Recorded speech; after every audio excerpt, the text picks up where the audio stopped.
بسم اللہ الرحمن الرحیم نحمدہ و نصلی علی رسولہ الکریم۔ جناب سلیم صاحب، تنویر صاحب اور عزیز پترکار دوستو، یہ بہت خوشی کی بات ہے کہ 75 سال جماعت اسلامی ہند کے مکمل ہو رہے ہیں، اور اس موقع پر آیوجت اس اسپیشل سیشن میں آپ سب تشریف لائے، میں آپ کا استقبال کرتا ہوں۔ یہ سیشن جیسا کہ عرض کیا گیا، یہ جماعت کے 75 سال کی تکمیل کے موقع سے رکھا گیا ہے۔ جماعت اسلامی کی استھاپنا، اس کا قیام یونائٹڈ انڈیا میں 26 اگست 1941 کو ہوا۔ مولانا سید ابوالعلا مودودی علیہ الرحمہ کی دعوت پر پورے ملک سے 72 لوگ جمع ہوئے اور انہوں نے جماعت اسلامی کی استھاپنا کی تھی۔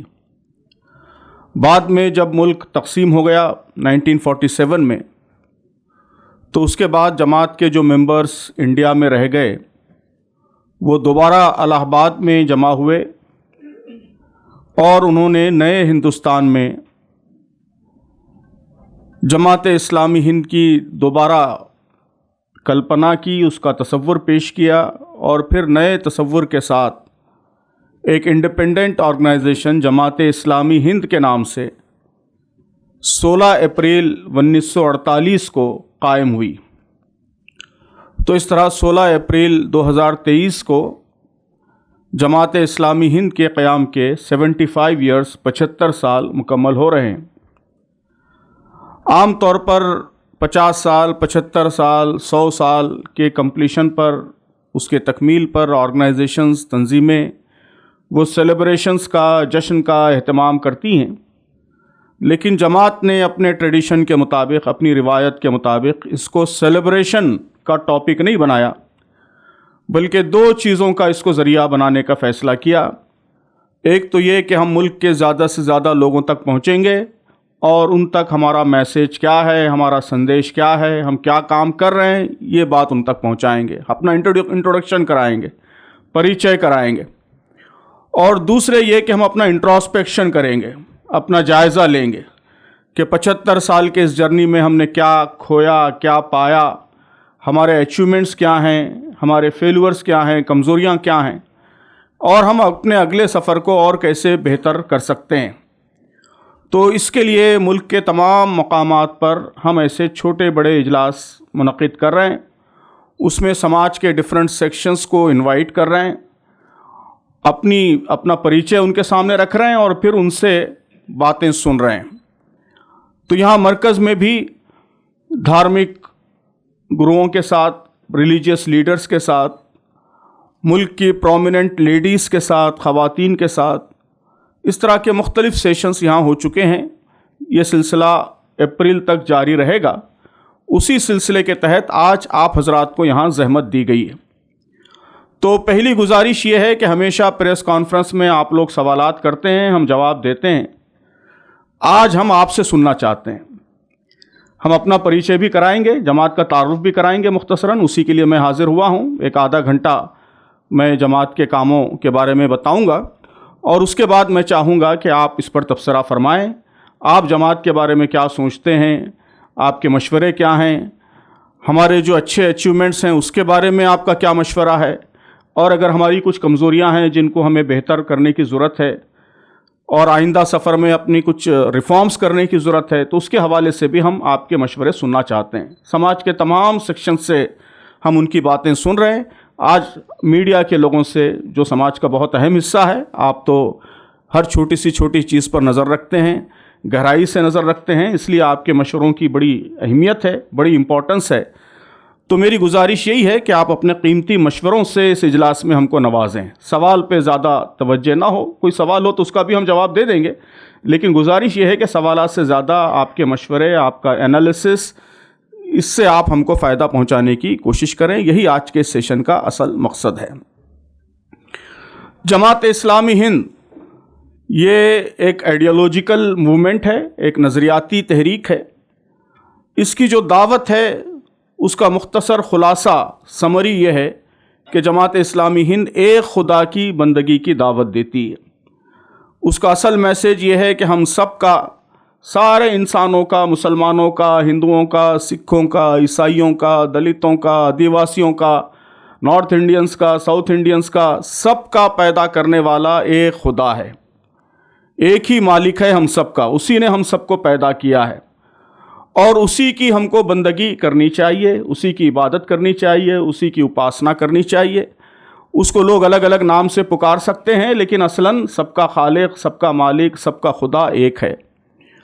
اور انسان کی کامیابی، انسان کی سفلتا یہ ہے کہ اس خدا کی، اس مالک کی ہم پیروی کریں، اس کی عبادت کریں، اس کی بات مانیں، اسی کی مرضی کے مطابق، اس کے بتائے ہوئے مارگدرشن کے مطابق ہم اپنی زندگی گزاریں، اپنی انفرادی زندگی بھی اور اپنی اجتماعی، ساموہک، کلیکٹیو لائف بھی اسی کی مرضی، اسی کی اچھا کے مطابق ہم گزاریں۔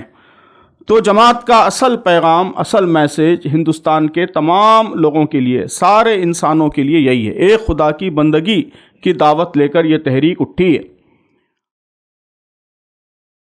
ایک خدا نے جب سارے انسانوں کو پیدا کیا تو سارے انسانوں میں برابری ہے، کوئی اونچ نیچ بھید بھاو نہیں ہے۔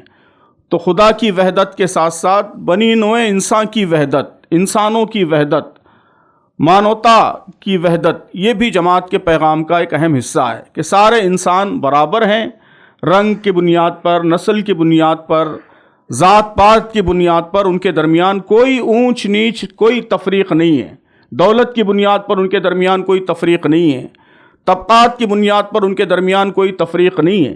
اس لیے سارے انسانوں کے ساتھ ایک جیسا سلوک ہونا چاہیے اور سب کو انصاف ملنا چاہیے، سب کو جسٹس ملنا چاہیے۔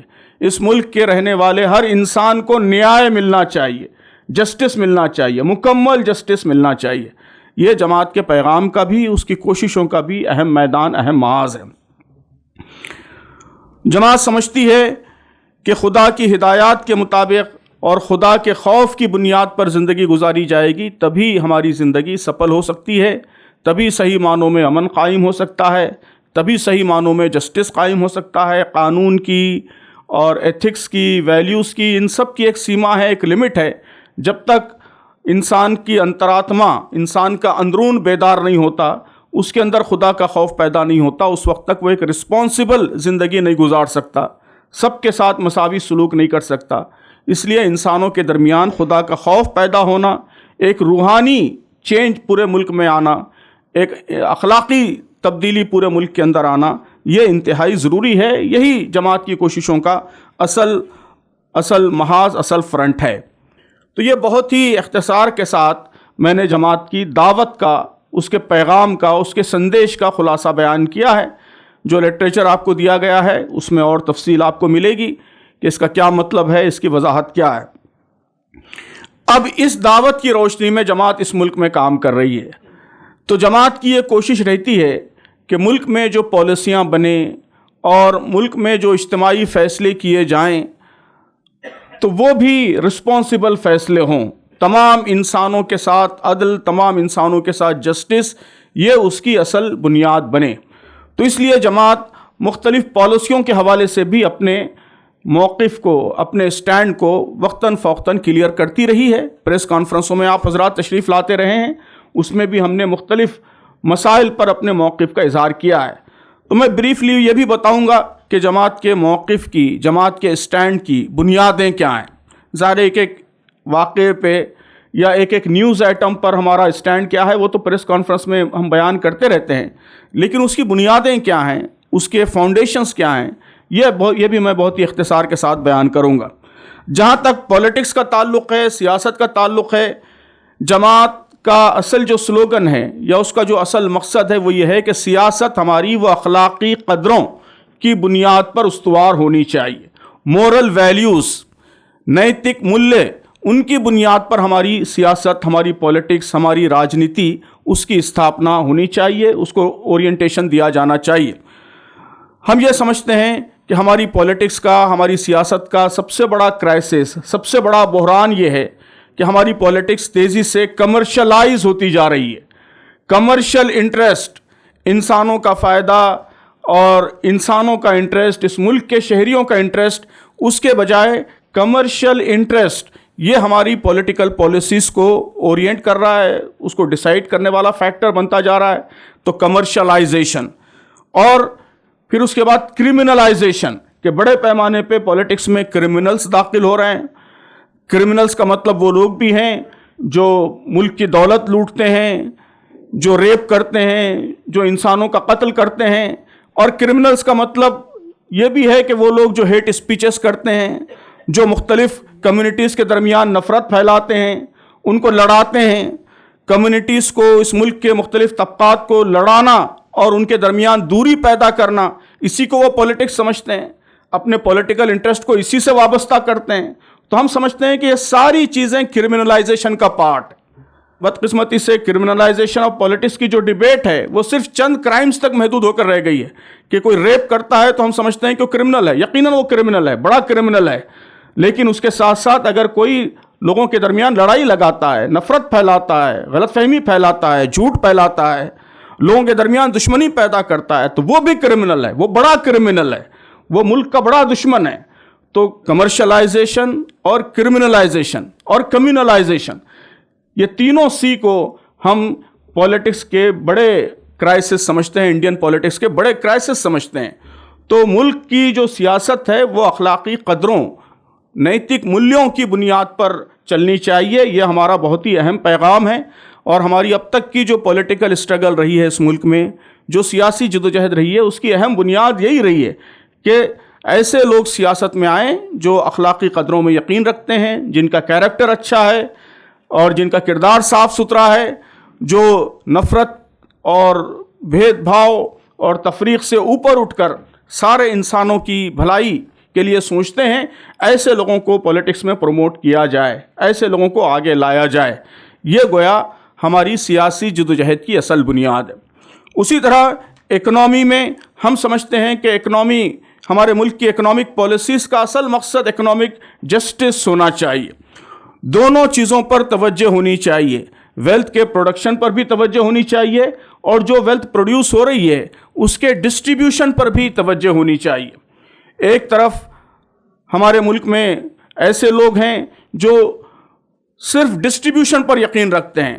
پروڈکشن، دولت پیدا ہوگی تب وہ ڈسٹریبیوٹ ہوگی. اگر دولت پیدا ہی نہیں ہوگی، انڈسٹری فلرش نہیں کرے گی، بازار فلرش نہیں کرے گا، ترقی نہیں ہوگی، تو کیا دولت کیسے ڈسٹریبیوٹ ہوگی؟ تو پروڈکشن، ملک کی ترقی، ملک کی معاشی نمو، یہ بھی انتہائی ضروری ہے. لیکن جو دولت پیدا ہو رہی ہے، اگر بڑے پیمانے پہ دولت پیدا ہو رہی ہے لیکن وہ چند ہاتھوں میں کانسنٹریٹ ہو رہی ہے، مرکوز ہو رہی ہے. اب اس وقت ہمارے ملک میں یہی ہو رہا ہے کہ دولت بہت زیادہ پیدا ہو رہی ہے لیکن وہ چند ہاتھوں میں کانسنٹریٹ ہو رہی ہے، چند ہاتھوں میں سیمت ہو رہی ہے، مرکوز ہو رہی ہے. ہمارے ملک میں ایک طرف جو دنیا کے ٹاپ بلینئرز ہیں، 10 بڑے بلینئرز، اس میں سے 2 ہمارے ملک کے ہیں. امریکہ کے بعد سب سے بڑی تعداد دنیا کے ٹاپ بلینئرز میں جو لوگ شامل ہیں ان میں ہمارے ملک کے لوگوں کی ہے.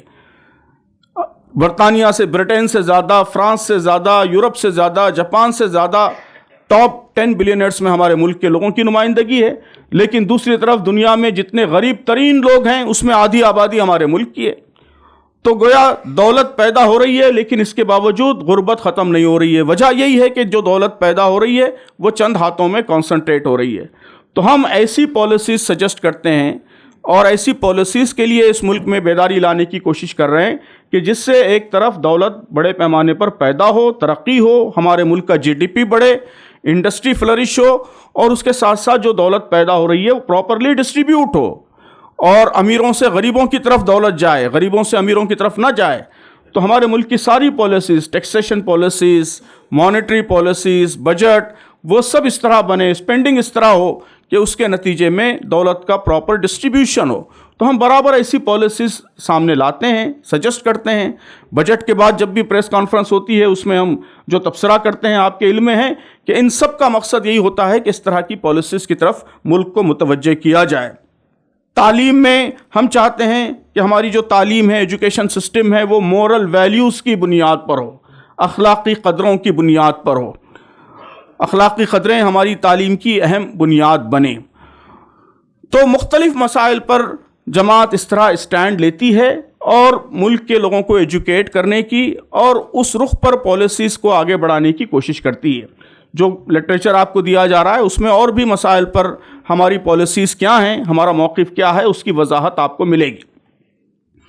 اب مختصر یہ کہ ان 75 سالوں میں جماعت نے کیا کام کیا ہے، اس کی بریف ہسٹری کیا ہے، تاریخ کیا ہے. تو محترم دوستو، آزادی کے فوری بعد جب 16 اپریل 1948 کو 1948 کو جماعت اسلامی ہند قائم ہوئی تو اس وقت سب سے بڑا چیلنج آپ سب جانتے ہیں، سب سے بڑا چیلنج ملک کی کمیونل فضا کو شانت کرنا، پرسکون کرنا، یہ سب سے بڑا چیلنج تھا. پورے ملک میں کمیونل رائٹس ہو رہے تھے، فرقہ وارانہ فسادات ہو رہے تھے، مسلمانوں کے اندر خاص طور پر زبردست خوف کی فضا تھی، ڈر کی فضا تھی. لوگ بڑے پیمانے پر ہجرت کر رہے تھے، مائیگریٹ کر رہے تھے. جو لوگ یہاں رہ گئے تھے وہ یہ سمجھ رہے تھے کہ اب اس ملک میں مسلمان بن کر رہنا، اسلام پر عمل کرتے ہوئے رہنا یہ پاسبل نہیں ہے، ممکن نہیں ہے. تو ایسے حالات میں جماعت نے سب سے اہم کام جو کیا وہ یہ کہ اس نے کمیونل فضا کو ختم کرنے کی کوشش کی اور ملک کے مسلمانوں کے اندر اعتماد پیدا کرنے کی کوشش کی، حوصلہ پیدا کرنے کی کوشش کی. انہیں کہا کہ تمہیں اس ملک میں رہنا ہے، اللہ تعالیٰ نے تمہیں اس ملک میں پیدا کیا ہے، اس ملک کی تم پر ذمہ داری عائد ہوتی ہے، اس ملک میں رہنا ہے اور اعتماد کے ساتھ رہنا ہے، اسلام پر عمل کرتے ہوئے رہنا ہے، اس میں کوئی رکاوٹ نہیں ہے.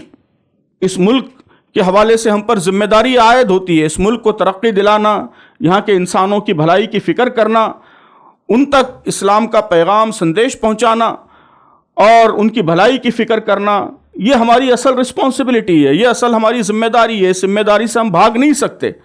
تو ہم جماعت کے امیر نے مسلسل ایڈیٹوریلز لکھے، مضامین لکھے، جماعت نے پورے ملک میں عام مسلمانوں سے رابطہ کیا، ان سے ملاقاتیں کی، ہمارے برادران وطن غیر مسلم بھائیوں سے ملاقاتیں کی، ان کے لیڈروں سے ملاقاتیں کی، اور یہ دونوں کوششیں کی کہ کمیونل حالات نارمل ہوں، ہندو مسلم بھائی چارہ بڑھے اور دوسری طرف مسلمانوں کے اندر اعتماد پیدا ہو، وہ سیلف کانفیڈنس کے ساتھ اس ملک میں رہیں، اسلام پر، اسلامی تشخص، اسلامک آئیڈینٹی کے ساتھ وہ اس ملک میں رہیں. اور الحمدللہ اس میں اسے کافی کامیابی بھی حاصل ہوئی. ان 75 برسوں میں جماعت نے کئی اہم کام کیے ہیں. جہاں تک مسلمانوں کے حوالے سے کاموں کا تعلق ہے، میں نے پہلی بات عرض کی کہ جماعت نے ان کے اندر اعتماد پیدا کرنے کی کوشش کی. جماعت کے ساتھ ساتھ ظاہر ہے کہ اور بھی بہت سے مسلم لیڈرز، ہمارے علماء کرام اور بہت سی دیگر جو موومنٹس یہاں چل رہی تھی مسلمانوں کے درمیان، ان کا بھی کنٹریبیوشن ہے. لیکن اس میں جماعت کا بھی ایک اہم کنٹریبیوشن ہے کہ اس نے مسلمانوں کے اندر اعتماد پیدا کیا، حوصلہ پیدا کیا، اسلام پر رہنے اور اسلام کے مطابق زندگی گزارنے کا اس ملک کے اندر جذبہ پیدا کیا. دوسرا کام جو جماعت نے کیا، جو جماعت کا بڑا اہم کنٹریبیوشن ہے، کہ اس نے اس ملک کے مسلمانوں کے اندر یہ سوچ پیدا کی کہ اسلام یہ زندگی کے ہر شعبے میں ہماری رہنمائی کرتا ہے، ہماری گائیڈنس کرتا ہے. اسلام صرف چند ریچولز کا نام نہیں ہے، چند مذہبی اعمال کا نام نہیں ہے، بلکہ وہ ایک پورا ویلیو سسٹم ہے، زندگی کے ہر شعبے میں ہماری گائیڈنس کرتا ہے، ہماری رہنمائی کرتا ہے، اور ہر شعبے میں ہمیں اسلام کی تعلیمات پر خود بھی عمل کرنا چاہیے اور ملک کے سامنے بھی ان تعلیمات کو پیش کرنا چاہیے، لوگوں کے سامنے بھی بتانا چاہیے کہ اسلام کا پیغام کیا ہے اور مختلف معاملوں میں اسلام کا موقف کیا ہے، اسلام کا ویلیو سسٹم کیا ہے. تو یہ جذبہ، یہ مزاج جماعت نے مسلمانوں کے اندر پیدا کیا. جماعت کا ایک اہم کنٹریبیوشن جسے جماعت کے مخالفین بھی، جماعت کے کرٹکس بھی تسلیم کرتے ہیں، وہ یہ ہے کہ اس نے اس ملک کے مسلمانوں کے اندر بھی اور عام انسانوں کے اندر بھی اعتدال پیدا کیا، معتدل، ماڈریٹ مزاج پیدا کیا. حالات جب سخت ہوتے ہیں تو قوموں کے اندر ایکسٹریمزم پیدا ہوتا ہے، انتہا پسندی پیدا ہونے کے امکانات ہوتے ہیں. تو ہندوستان کے مسلمانوں نے تو بہت ہی مشکل حالات کا سامنا کیا ہے، مشکل حالات کے کئی ادوار، کئی سائیکلز ان 75 برسوں میں آئے ہیں. لیکن اس کے باوجود سب لوگ تسلیم کرتے ہیں کہ ہندوستان کے مسلمان یہ انتہا پسندی سے، ٹیررزم سے، ہر طرح کی برائیوں سے محفوظ رہے بڑی حد تک. عام طور پر اس میں جماعت کا بڑا اہم کنٹریبیوشن ہے کہ جماعت نے کنسٹرکٹیو اپروچ اختیار کیا، تعمیری راستے سجھائے، بتایا کہ اس ملک میں رہنے کے، یہاں کام کرنے کے کنسٹرکٹیو طریقے کیا ہیں، تعمیری طریقے کیا ہیں۔ آپ جماعت کا دستور دیکھیں گے تو اس میں طریقہ کار، میتھڈولوجی واضح کی گئی ہے۔ آپ کو بہت کم آرگنائزیشنز میں میتھڈولوجی کا ایسا اسٹیٹمنٹ ملے گا جو جماعت کے دستور میں۔ آپ جماعت کا دستور حاصل کیجئے، اس میں آپ کو یہ الفاظ ملیں گے کہ جماعت نے دستور میں لکھ کر اپنے آپ کو پابند کیا ہے اس بات کے لیے کہ ہم صرف تعمیری، کنسٹرکٹیو، رچناتمک، تعمیری طریقے اختیار کریں گے، کوئی ایسا طریقہ اختیار نہیں کریں گے اپنے مقاصد کو حاصل کرنے کے لیے جس سے فساد پیدا ہوتا ہو، جس سے رائٹس پیدا ہوتے ہوں، جس سے لا اینڈ آرڈر کا مسئلہ پیدا ہوتا ہو۔ یہ بات بھی لکھی کہ ہم ایسا کوئی طریقہ اختیار نہیں کریں گے جس سے کمیونل ہیٹریڈ پیدا ہوتا ہو، فرقہ وارانہ منافرت پیدا ہو۔ یہ جماعت کے دستور میں اول روز سے 1948 میں جب جماعت قائم ہوئی تب سے یہ بات لکھی ہوئی ہے کہ ہم کوئی ایسا طریقہ اختیار نہیں کریں گے جس سے کمیونل ہیٹریڈ لوگوں کے اندر پیدا ہوتا ہو۔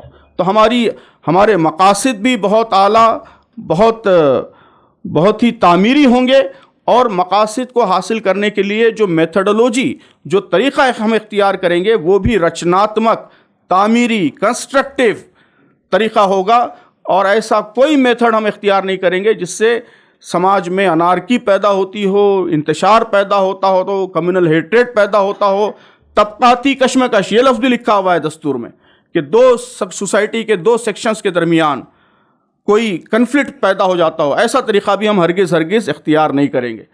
تو یہ تعمیری سوچ، کنسٹرکٹیو اپروچ، یہ اس نے مسلمانوں کے اندر پیدا کیا۔ مسلمانوں کے اندر ہی نہیں، ملک کے تمام انسانوں کو اس حوالے سے متاثر کرنے کی کوشش کی۔ میں سمجھتا ہوں کہ یہ بھی جماعت کی بڑی اہم خدمت ہے۔ مسلمانوں میں اس نے یہ پیغام بھی دیا کہ ہماری جو اصل بنیاد ہے اسلام کی اور مسلم ملت کی، وہ کلمہ لا الہ الا اللہ محمد رسول اللہ ہے، وہ ایک اللہ پر یقین ہے، قرآن مجید ہے۔ اس کی بنیاد پر مسلمانوں کو متحد ہونا چاہیے۔ جو مسلک کے اختلافات ہیں، جو مختلف مسلمانوں میں الگ الگ ویوز ہیں، وہ بہت ہی معمولی نوعیت کے اختلافات ہیں، ان کی کوئی حیثیت نہیں ہے، وہ بہت جزوی ہیں، فروعی ہیں۔ اس کی بنیاد پر ہمارے درمیان انتشار نہیں ہونا چاہیے، بلکہ جو اصل بنیادیں ہیں، قرآن اور دین کے وہ اصول جن پر سارے مسلمانوں کا کنسنسس ہے، ان کے بنیاد پر ہمیں متحد ہونا چاہیے اور انہی کو اہمیت دینی چاہیے۔ جو متفق علیہ، جو کنسنشول پوائنٹس ہیں، ان کو ہمیں اہمیت دینی چاہیے۔ جو اختلافی پوائنٹس ہیں، جو چھوٹے چھوٹے ڈفرینسز ہیں، ان کو اہمیت نہیں دینی چاہیے۔ جماعت نے اس ملک میں مختلف فرقوں کے درمیان ہم آہنگی پیدا کرنے کی، ڈائیلاگ کی، ڈسکشن کی فضا پیدا کرنے کی کوشش کی۔ یہ بھی جماعت کا اول روز سے کام رہا ہے۔ اول روز سے، جب سے جماعت قائم ہوئی ہے تب سے وہ مسلسل اس کام میں لگی ہوئی ہے کہ ہندو، مسلم، سکھ، عیسائی، ان سب فرقوں کے درمیان آپس میں بات چیت ہو، ڈائیلاگ ہو۔ آپ دیکھیے کہ مذہب کے بارے میں دو ایکسٹریم ویوز یا دو ایکسٹریم اپروچز پائے جاتے ہیں۔ ایک اپروچ یہ ہے کہ مذہب کو وہ نفرت کی بنیاد بنایا جاتا ہے، ڈویژن کی، تفریق کی بنیاد بنایا جاتا ہے۔ پولیٹکس میں مذہب کو لا کر اس کے ذریعے مختلف طبقات کو آپس میں لڑایا جاتا ہے۔ تو مذہب یہ نفرت کا یا ڈویژن کا یا لوگوں کو توڑنے کا، لوگوں کو الگ الگ کرنے کا اس کے نتیجے میں ذریعہ بن جاتا ہے۔ یہ ایک ایکسٹریم اپروچ مذہب کے بارے میں پایا جاتا ہے۔ اس کا ریئیکشن دوسرے ایکسٹریم کی صورت میں آیا۔ دوسرا ایکسٹریم کیا ہے کہ اس کے جب نقصانات لوگوں نے دیکھے تو لوگوں نے کہا کہ مذہب کو محدود کرو، لمٹ کرو۔ مذہب یہ خود فتنہ و فساد کی جڑ ہے، اس لیے مذہب صرف پرائیویٹ لائف میں تک محدود رہنا چاہیے۔ مذہب کو لمٹ کرو، محدود کرو۔ یہ گویا دوسرا ایکسٹریم تھا۔ جماعت نے ایک ایسا اپروچ اختیار کیا جو ہندوستان کے حالات میں بہت پریکٹیکل ہے، ریلیونٹ ہے۔ ہمارا ملک ایک مذہبی ملک ہے، تو جماعت نے تصور پیش کیا کہ مذہب یہ نفرت کی بنیاد نہیں ہے، مذہب یہ لوگوں کو توڑنے والی چیز نہیں ہے، بلکہ اصل جو پرابلم ہے وہ مذہب کا مس یوز ہے، مذہب کا غلط استعمال ہے۔ مذہب تو لوگوں کو جوڑنے والی قوت بننا چاہیے۔ ہم اپنے اپنے مذہب پر عمل کریں، اس کی تعلیمات پر عمل کریں، اس کی ٹیچنگز کو اختیار کریں، اس کی ٹیچنگز، اس کی تعلیمات پر صحت مند ماحول میں، ہیلدی ایٹماسفیئر میں ایک دوسرے سے بات چیت کریں، ڈائیلاگ کریں، ڈیبیٹ کریں، اس میں کوئی پرابلم نہیں ہے، اور اس کا نمونہ بھی پیش کیا۔ تو آپ دیکھ رہے ہیں کہ گزشتہ 75 برسوں سے عید کے موقع پر، مختلف فیسٹیولز کے موقع پر، عام دنوں میں بھی جب بھی کوئی مسئلہ پیش آتا ہے، مختلف مذاہب کے نمائندے جمع ہوتے ہیں جماعت کی دعوت پر، مختلف مسائل پر بات کرتے ہیں، مل کر کام کرتے ہیں، مل کر ملک کے حالات کو بہتر بنانے کی کوشش کرتے ہیں۔ جماعت کے بڑے بڑے اجتماعات ہوتے ہیں تو ان اجتماعات میں ہندو پنڈت، ہمارے سکھ مذہبی رہنما، عیسائی پریسٹ، سب لوگ آتے ہیں، سب اپنی اپنی بات کرتے ہیں، ان کے درمیان ڈائیلاگ ہوتا ہے، ڈیبیٹ ہوتا ہے۔ تو یہ کہ مذہب کا کنسٹرکٹیو استعمال بھی ممکن ہے، پاسبل ہے، یہ ناممکن نہیں ہے۔ تو اس کا عملی نمونہ، عملی ماڈل اس نے ملک کے سامنے پیش کیا۔ ہم سمجھتے ہیں کہ آج اس کی بہت زیادہ ضرورت ہے کہ مذہب کا کنسٹرکٹیو رول یہ لوگوں کے سامنے لایا جائے، اور ڈائیلاگ کی، گفتگو کی، اور ایک دوسرے سے مذاکرات کی فضا مذہبی فرقوں کے درمیان پیدا کی جائے۔ اس کے علاوہ جماعت کی بہت سے میدانوں میں خدمات رہی ہیں، ہر میدان میں جماعت کے کام ہیں، ہر میدان میں اس نے ادارے قائم کیے ہیں، جماعت نے خود بھی ادارے قائم کیے ہیں، جماعت کے مختلف افراد نے، انڈیویجولز نے بھی ادارے قائم کیے ہیں، خدمت خلق، سوشل سروس کہ فساد ہو جاتا ہے، کہیں زلزلہ آ جاتا ہے، سیلاب آ جاتا ہے، تو ہمیشہ 75 برسوں میں جماعت کے کارکن پہلے پہنچنے والوں میں شامل رہتے ہیں، اور بلا تفریق مذہب و ملت سارے مذاہب کے ماننے والوں کی بے لوث وہ خدمات کرتے ہیں۔ جو ادارے ہیں اس نے طلبہ کی تنظیم قائم کی SIO کے نام سے۔ آپ جانتے ہیں کہ SIO بھی اس ملک میں ویلیوز کی، اخلاقی قدروں کی ایک بڑی پاسبان ایک بڑی قوت بن کر پورے کیمپسز میں ابھری ہے۔ اس کا پیغام بھی وہی ہے جو جماعت کا پیغام ہے، کہ سارے مذاہب کے ماننے والے اسٹوڈنٹس کے ساتھ مل کر وہ ملک کو بہتر بنانے اور مختلف طبقات کے درمیان ہم آہنگی پیدا کرنے کی کوشش میں لگی ہوئی ہے۔ اسلام کا پیغام بھی دوسرے نوجوانوں کو پہنچاتی ہے، اور بنیادی اصولوں کی بنیاد پر، کنسنشول ویلیوز کی بنیاد پر ایک بہتر معاشرہ تعمیر کرنے کی کوشش میں بھی وہ لگی ہوئی ہے۔ اس کے علاوہ ابھی گرلز اسلامک آرگنائزیشن، جماعت کی یوتھ موومنٹ، یہ سب بھی انہی کاموں میں لگے ہوئے ہیں۔ جماعت کے افراد نے ملک میں ہم آہنگی پیدا کرنے کے لیے اور مختلف طبقات کو ایک دوسرے سے قریب لانے کے لیے کئی ادارے قائم کیے ہیں۔ دھارمک لوگوں کے لیے دھارمک جن مورچہ کے نام سے ایک ادارہ قائم کیا ہے، ہمارے سلیم صاحب اس میں ہماری نمائندگی کرتے ہیں۔ تمام مذاہب کے لوگ اس میں، ہندو، سکھ، عیسائی، سب مذہبی رہنما موجود ہیں۔ ہر اہم موقع پر یہ ایکٹیو ہوتے ہیں، سماج کو مساوات کا اور ایک دوسرے سے جوڑنے کا پیغام دیتے ہیں۔ FDCA forum for democracy and communal imitate, یہ بھی جماعت کے کچھ افراد کی کوششوں سے قائم ہوا ہے، جس میں انٹلیکچوئلز، صحافی، سینئر اسکالرز، بیوروکریٹس، یہ لوگ شامل ہیں، اور ملک میں ڈیموکریٹک ویلیوز پروان چڑھیں، کمیونل امیٹی ہو، اس کے لیے یہ لوگ مسلسل کام کر رہے ہیں۔ گزشتہ چند سالوں سے ملک میں جگہ جگہ ولیج کے لیول پر، کالونی کے لیول پر صد بھاونا منچ قائم ہوں، یہ کوشش جماعت کر رہی ہے۔ اس وقت 1200 کے قریب صد بھاونا منچ پورے ملک میں کام کر رہے ہیں۔ جماعت نے اور جماعت کے افراد نے پورے ملک میں ایجوکیشنل انسٹیٹیوشنز کا جال بچھایا ہے۔ اس وقت تقریباً 2000 انسٹیٹیوشنز یہ جماعت کے مختلف گروپس کے زیر اہتمام کام کر رہے ہیں۔ اس میں اخلاقی قدروں کی بنیاد پر لوگوں کو تعلیم دینے کی کوشش کی جاتی ہے۔ جو اکنامک جماعت کا تصور ہے کہ سماج کے ڈاؤن ٹروڈن سیکشنز کا ڈیولپمنٹ ہو، انٹرسٹ سے پاک اکنامی ہو، اس کے لیے کئی ادارے کام کر رہے ہیں۔ مائکرو فائنانس کا ایک بڑا نیٹ ورک ہے جو جماعت کے مختلف افراد نے قائم کیا ہے، اور جو انٹرسٹ فری فائنانس، بغیر انٹرسٹ کے لوگوں کو قرض دیے جائیں، ان کو اپنے پیروں پر کھڑا کرنے میں مدد دی جائے، اس کا ایک ماڈل اس کے نتیجے میں سامنے آ رہا ہے۔ مختلف ہمارے پیریوڈیکلس ہیں انڈیا کی ساری لینگویجز میں، ساری پرومیننٹ لینگویجز میں جماعت کے رسالے ہیں، اخبارات ہیں، میگزینس ہیں، جن کے ذریعے اس پیغام کو، پالیسیز کو لوگوں تک پہنچانے کی کوشش کی جاتی ہے۔ تو ان سب کوششوں کے نتیجے میں آج الحمدللہ کئی لاکھ لوگ جماعت سے، جماعت کے مختلف اداروں سے، اس کی تنظیموں سے وابستہ ہیں، اور اس نے ملک کے مختلف احوال کو متاثر کیا ہے۔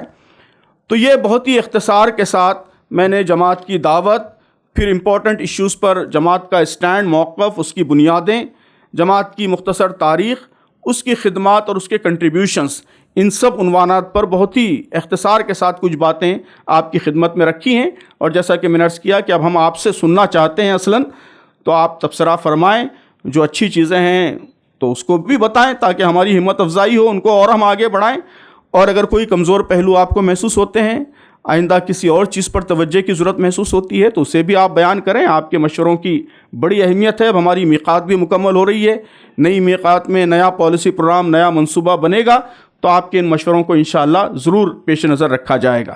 بہت شکریہ۔